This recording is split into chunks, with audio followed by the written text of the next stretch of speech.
Era um profeta desarmado contra o maior exército da região.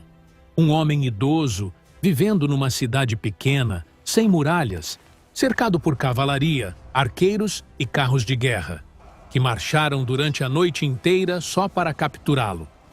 A matemática era simples: milhares contra um.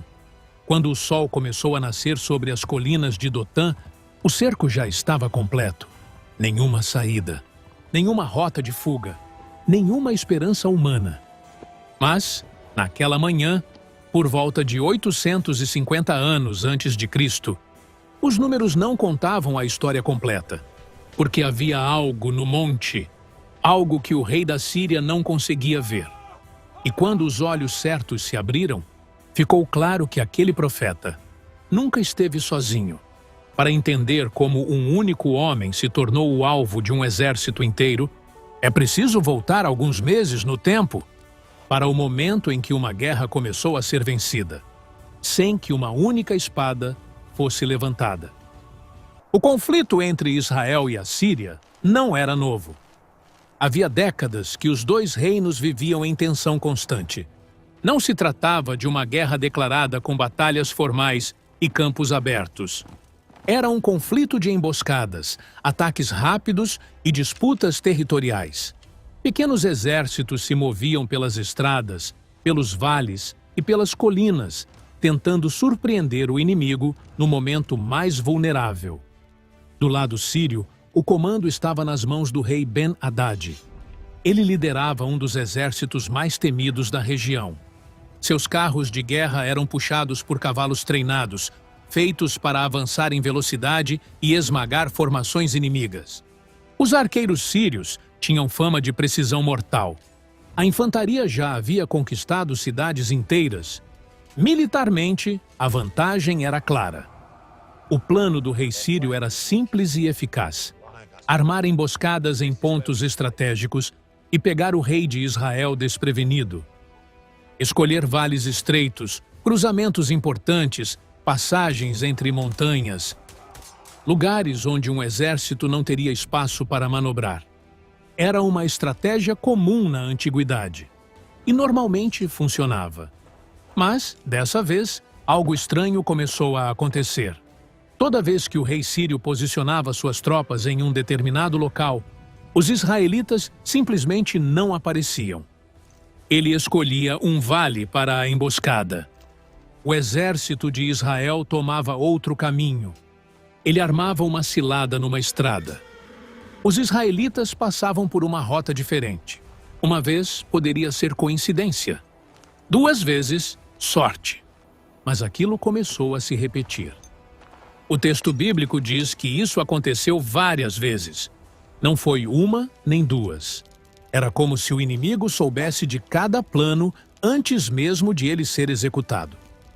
Para um comandante militar, não existe situação mais perigosa do que essa.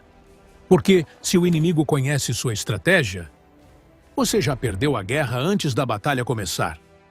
A frustração do rei sírio começou a se transformar em desconfiança. E a desconfiança rapidamente virou paranoia. Ele reuniu seus oficiais mais próximos: generais, conselheiros de guerra, homens que participavam das decisões mais secretas do reino. E naquela sala fez uma acusação direta. Alguém ali era um traidor. Alguém estava passando informações para o rei de Israel.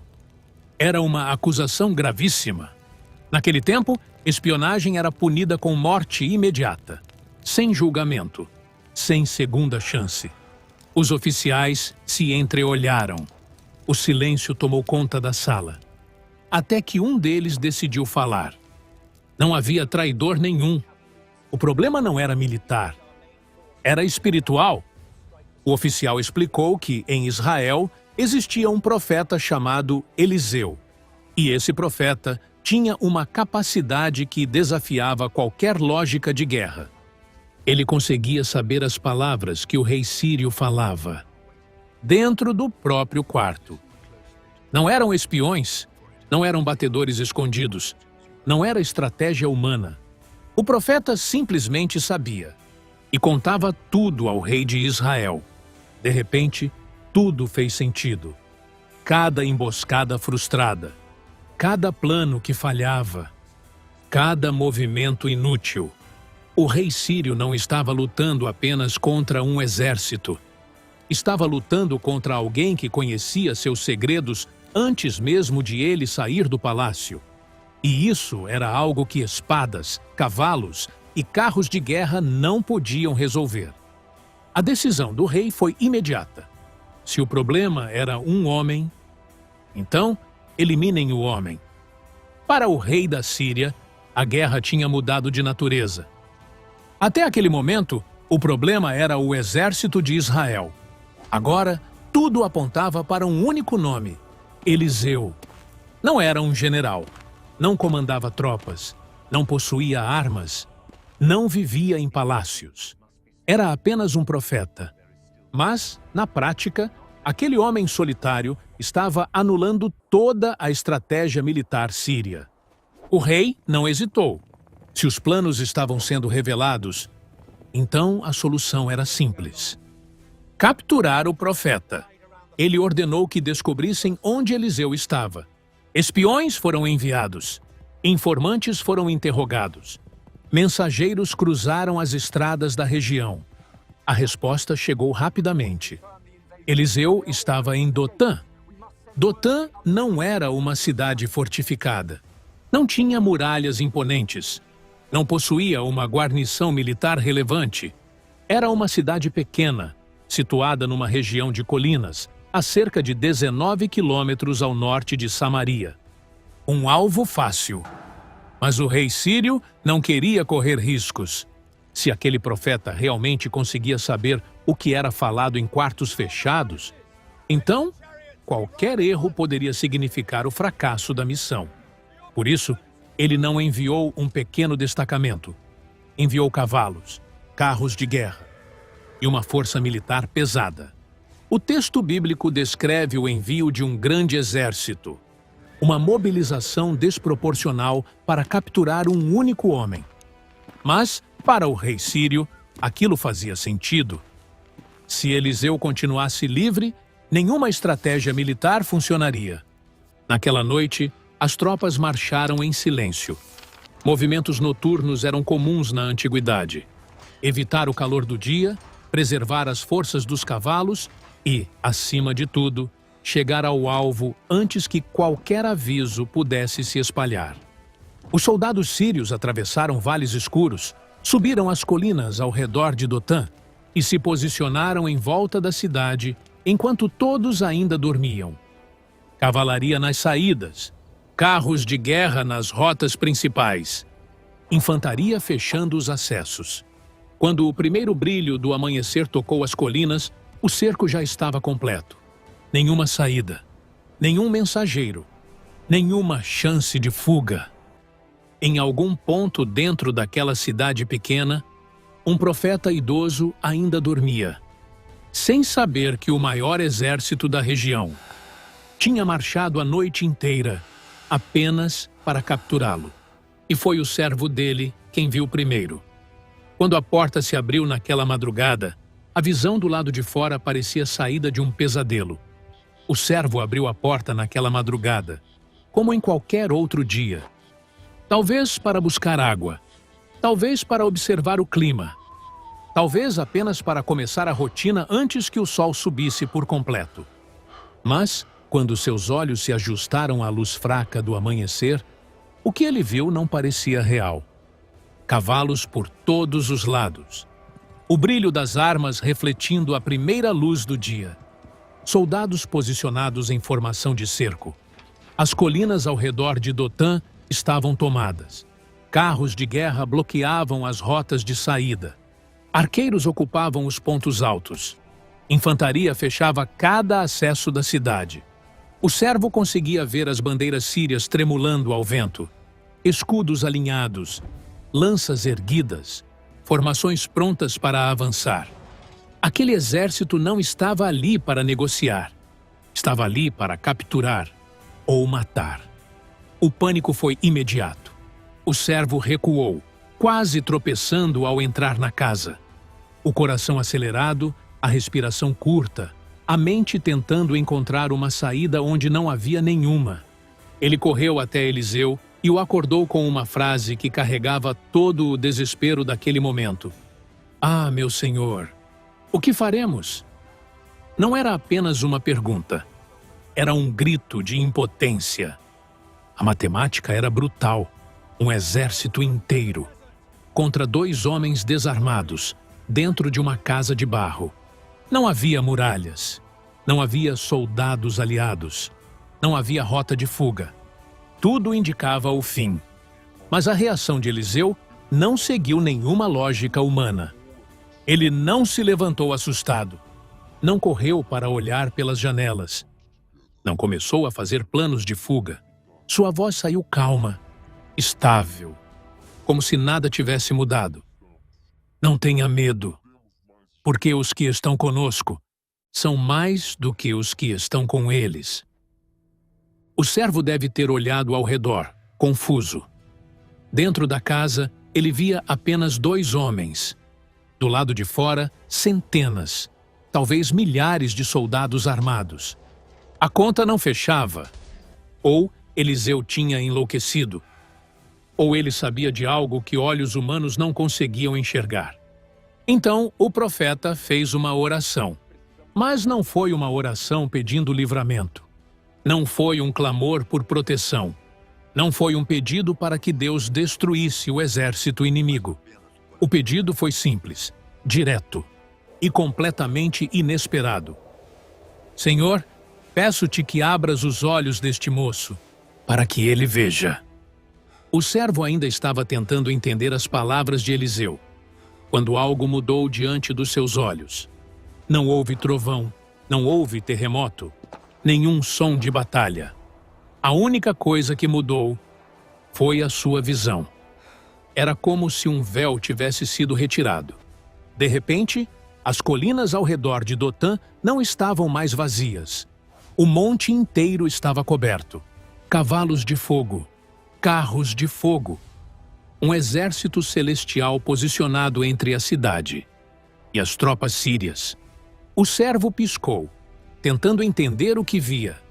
Quando os olhos do servo se abriram, a paisagem de Dotã deixou de ser apenas colinas de pedra e terra seca. O monte inteiro parecia vivo. Onde antes havia apenas rochas e sombras, agora existiam fileiras de cavalos de fogo, posicionados como uma cavalaria pronta para avançar. Os carros celestiais não eram como os carros de guerra sírios. Não havia rodas de madeira, nem ferro, nem couro esticado. Pareciam feitos de pura chama, estruturas luminosas, pulsando como brasas vivas, como se o próprio fogo tivesse tomado forma de veículo. E eles não estavam em movimento caótico. Estavam organizados, alinhados, posicionados, em formação de batalha. O servo percebeu algo ainda mais impressionante. O exército celestial não estava dentro da cidade. Não estava ao redor da casa de Eliseu. Ele estava entre Dotã e o exército sírio, como uma muralha viva, como se cada colina tivesse sido tomada por uma força invisível até então. Como se o mundo espiritual sempre tivesse estado ali, apenas escondido atrás de um véu. O servo provavelmente respirou fundo, tentando entender o que via. Do lado de fora, soldados de carne e osso, com armaduras pesadas, lanças afiadas, cavalos cansados da marcha noturna. Do outro lado, seres que pareciam feitos de fogo e luz, imunes ao cansaço, imunes ao medo, imunes às limitações humanas. Naquele instante, a ameaça humana perdeu o tamanho. O exército sírio não tinha mudado de número. Os carros de guerra continuavam lá. As lanças continuavam apontadas para a cidade. Mas a realidade era outra. Porque agora, o servo sabia de algo que nenhum soldado sírio podia imaginar. Eles não estavam cercando o profeta.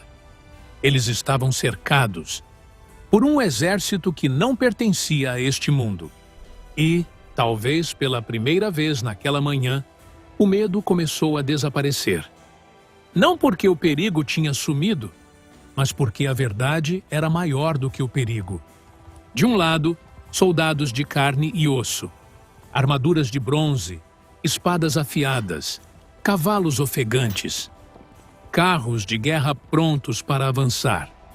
Do outro lado, seres de fogo, cavalos que brilhavam como brasas vivas, carros que pareciam feitos de chamas em movimento.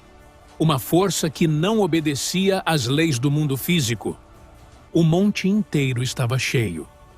Não era um pequeno grupo. Não era uma escolta celestial.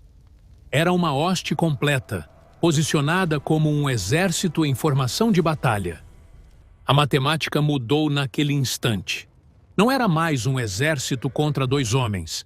Era um exército contra outro exército. E o exército de fogo cercava o exército de carne. Eliseu não demonstrou surpresa. Para ele, aquilo não era uma revelação. Era apenas a confirmação de algo que ele já sabia. Enquanto o servo via apenas o perigo, o profeta sempre enxergou a proteção.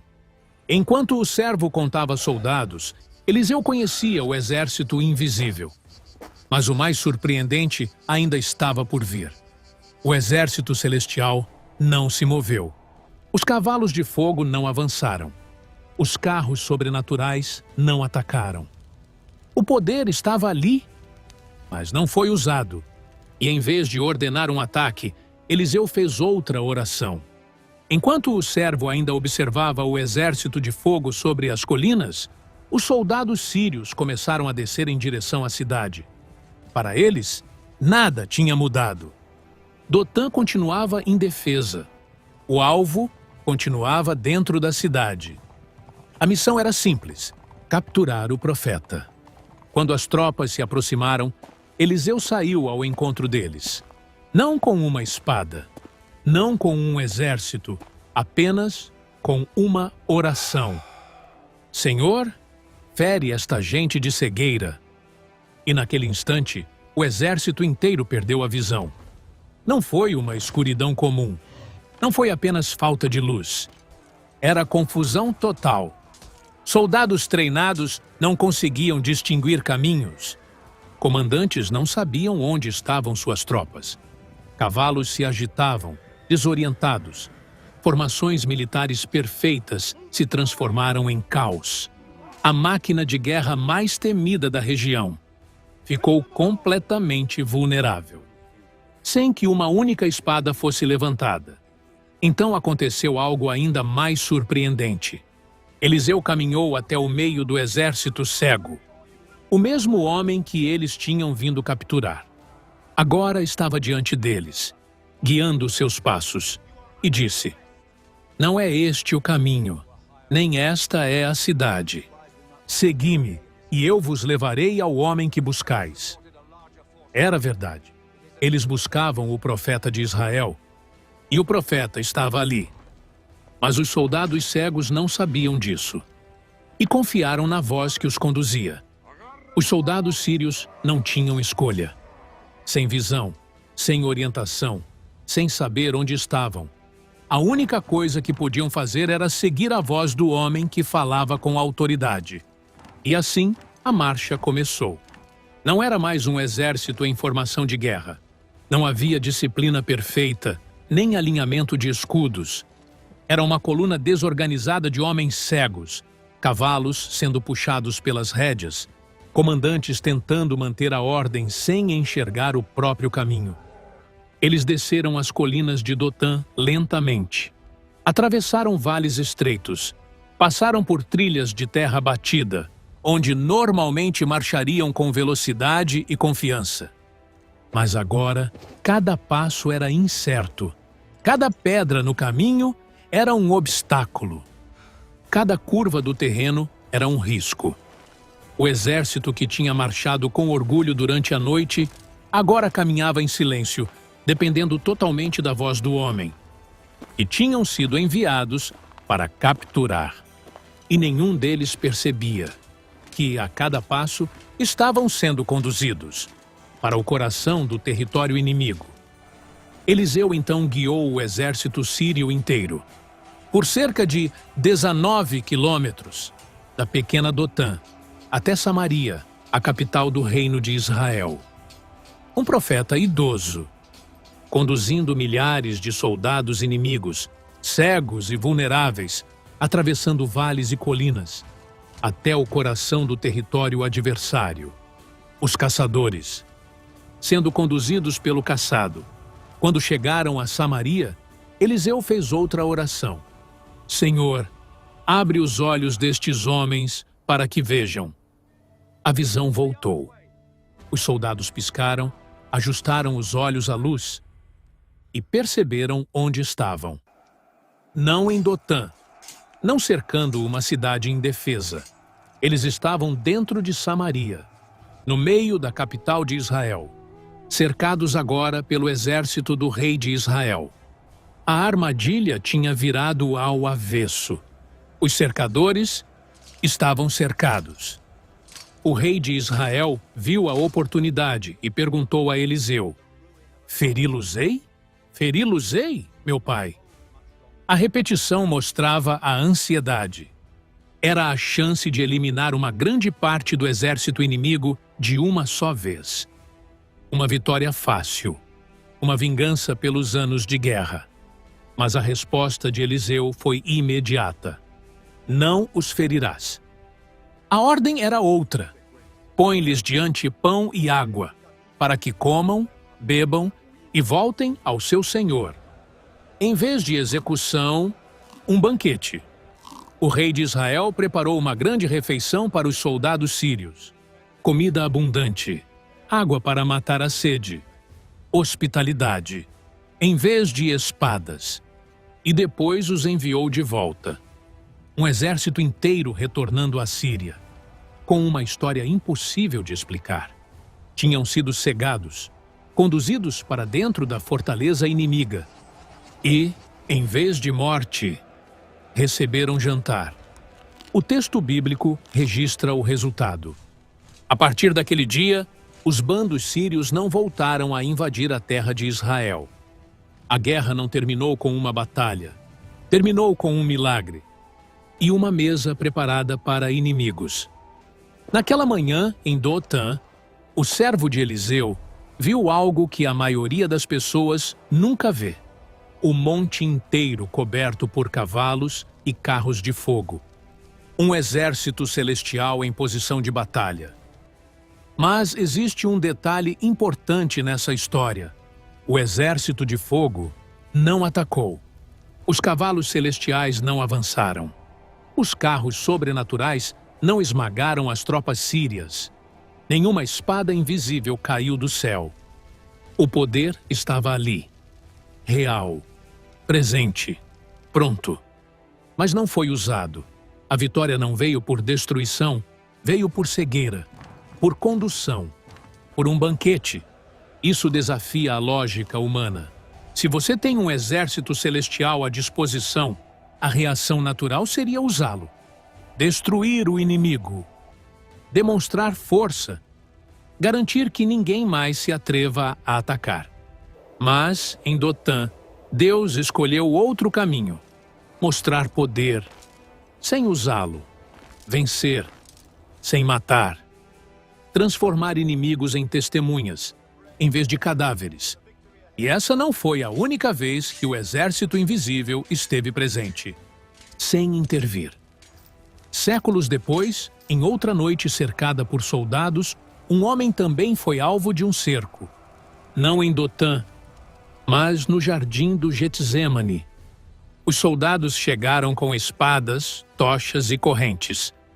Um dos discípulos reagiu como qualquer homem reagiria. Sacou a espada.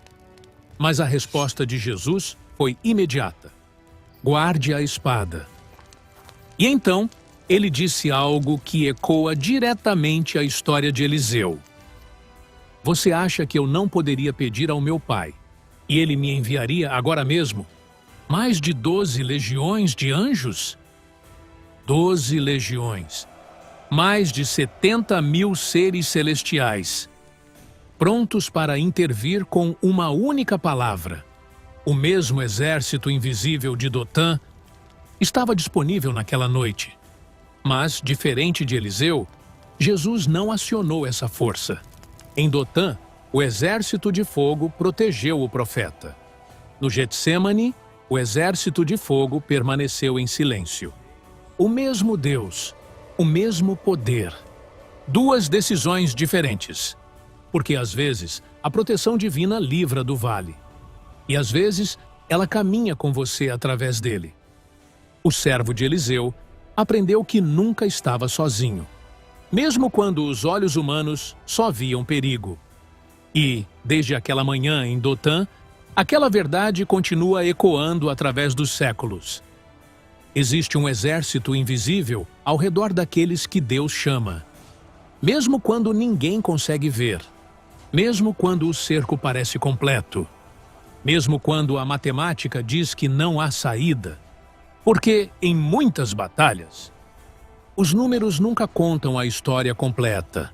Naquela manhã em Dotã, nenhuma espada foi levantada, nenhum sangue foi derramado, nenhuma muralha caiu.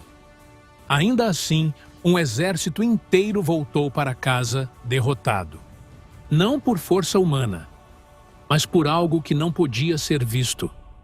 Porque, às vezes, a batalha decisiva acontece no mundo invisível.